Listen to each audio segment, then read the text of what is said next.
G'day, hi and welcome. All right, so I'm going to go for round 3 here. I don't think I'll get the full 3 minutes or 2 minutes or whatever. This is going to do something. I'm not a kickboxer, but it's a good skill to have. So Tyson Bean here is going to, or Cash's beanbag here is going to get a beat down. What I'm going to try to do is, just going to do throw in a couple of kicks, a couple of punches, right? I feel like my insides are about to explode. I swear to God. People don't respect boxing and what it actually takes to endure. It's almost pure endurance. Strength is almost secondary to boxing. And when you get back into it, endurance is everything. Strength comes later, so. All right.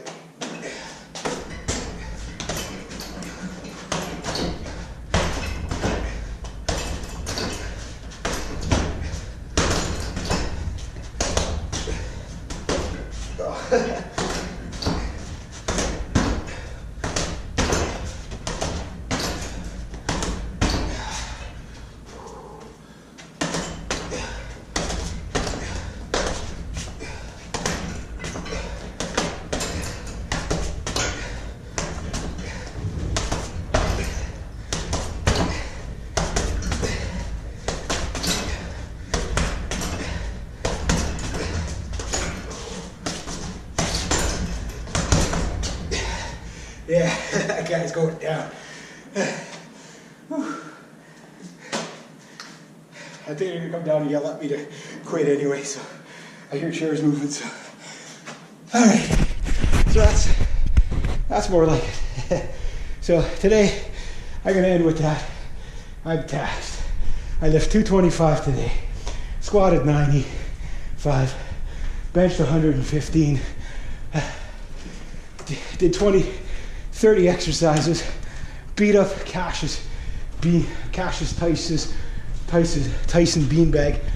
He's got nothing left anyway. He's done. You know, went for Shifty McMickens here. He's got nothing left either.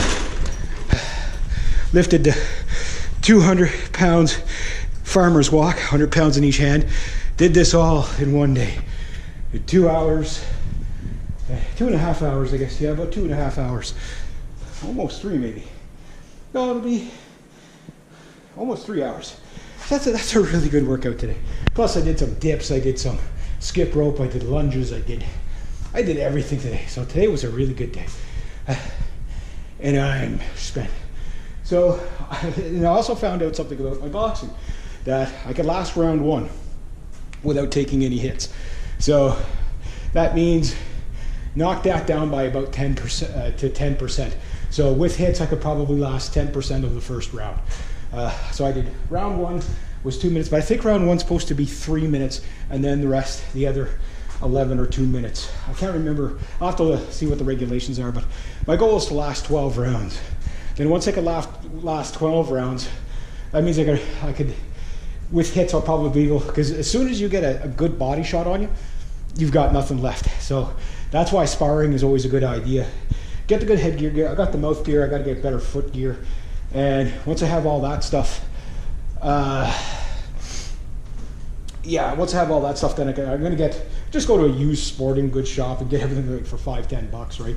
I don't need state-of-the-art stuff to spar with, because that type of thing. But within a year's, hopefully within a couple of months I could do a match. But I think it's probably going to take me 10 months just to be able to fight a 12-round match against another rookie, if it goes to 12 rounds.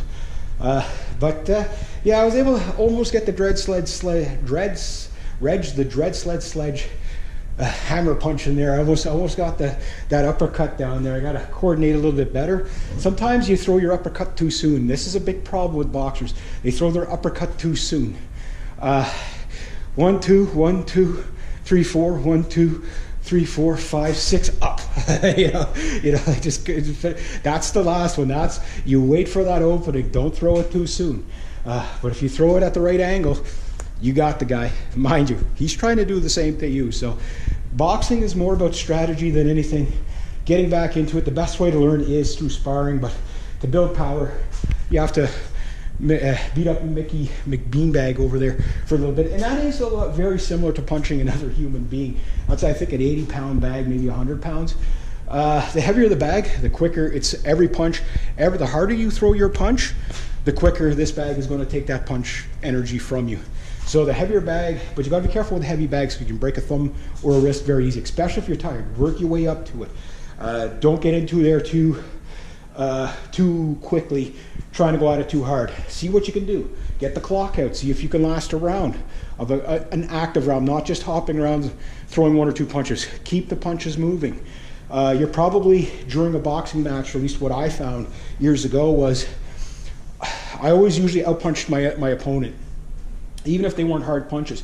Some punches I just if I could land it, it was just enough to get that point, right?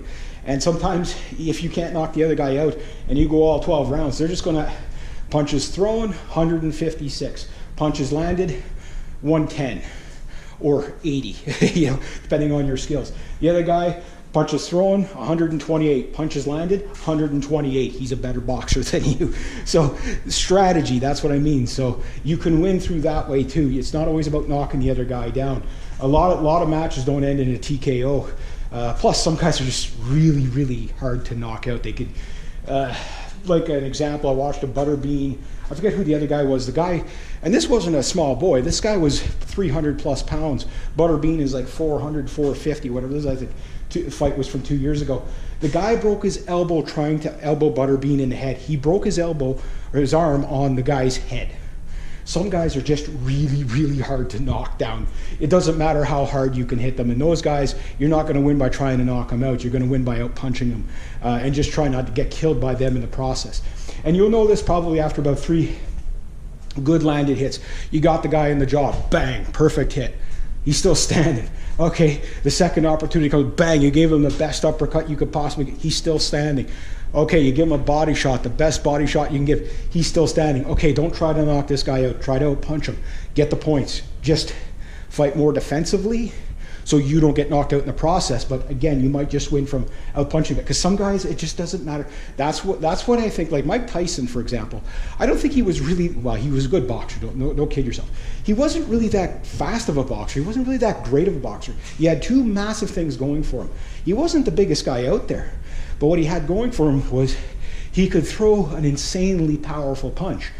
But the other thing he had going for him, even more than his punch, was the fact that he could take unbelievable hits and not go down. I remember, I think it was him and Holyfield when they fought.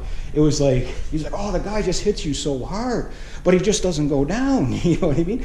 I remember the Foreman, George Foreman, Mike Tyson fight. That one was legendary. George Foreman just walks you around. He just bullies you around. Like he just doesn't back up. And that's the other thing too, is don't back up too much. Know your opponent. Some guys you have to back away from and stay out of their range. Other guys, get right in there. I'm the type of guy that I tend to like to get in close, but that's also my downfall because if the guy's taller than me, he tends to hit me on the top of the head, and that's bad for me. You know, that type of thing. But that's when I get into the body and I can win the big guys by getting above them. But the really strong, bullish, you know, bowling ball head, cinder block neck type of guys, getting in close to those guys is just a death sentence. You're just going to get, because they can just them doing that to you is enough to sap all the energy out of you. So those guys, you got to stay back from a bit, but you got to watch out because that's when they wind up. But when they wind up, if you can dodge their punch, you just come right in, bang, right, hit them in the glass jaw if they have one. If they don't have a glass jaw, hit them somewhere else. Everybody has their Achilles heel. Some guys can take an enormous amount of damage to the body. Other guys can take damage to the head. I can take damage to the face and the head. Seems like fairly okay. But my body, yeah, I get sapped when they give me a good kidney shot. I mean, everybody does, but I mean, that takes more out of me than getting hit in the jaw. I've been hit in the jaw, I've been hit in the nose and not bleed. And I've been hit pretty damn hard by guys weighing 240, 250. You know, guys that can really land a solid punch. So I've been hit hard enough, that type of thing. Enough that you get that, you know, you see stars. You can hear the ping in your head. That, you know, that's not good for you. That type of thing. So the goal is not to get hit. So I really do put a lot of emphasis on rolling with the punches and dodging the punches. Because the guys that can do that, again, When the other guy's throwing the punch, that's the best time for you to throw the punch. So sometimes if you know you can just diffuse his punch, take the hit, but come right up and underneath him. You know what I mean? Just knock the bastard out if you can. And if you get 3 good shots like that, then if that's not going to put the guy down, like, take every opportunity you can, but then rework your strategy so that you're going to outpunch the guy and win in points. Because if you're both standing after the 12th round, you're probably both going to be you're probably not going to fight for another 6 months if you're, sometimes it's better just to get knocked out early so you can heal faster, you know what I mean? Other times it's like you go the full 12 rounds, it's so masochistic on your body. It takes you months and months and months, sometimes a year to heal. Other guys, they heal like they're fighting the next week. You know, it's different for everybody, right? So, but anyway, that's what I got going. And yeah, that's a fun day. So I think I'm going to call that a day. And this is the end of the 3rd week. I'd like to get some of that punching bag stuff and everything. So again, I'm still trying to find to cut down. I want to get the full body workouts with like 10 exercises or less 2 days a week. And then the concentration stuff, I'm not worried about that till after 10 weeks. This is only my 3rd week in. But in 10 weeks, I'm going to be hopefully able to last 12 rounds.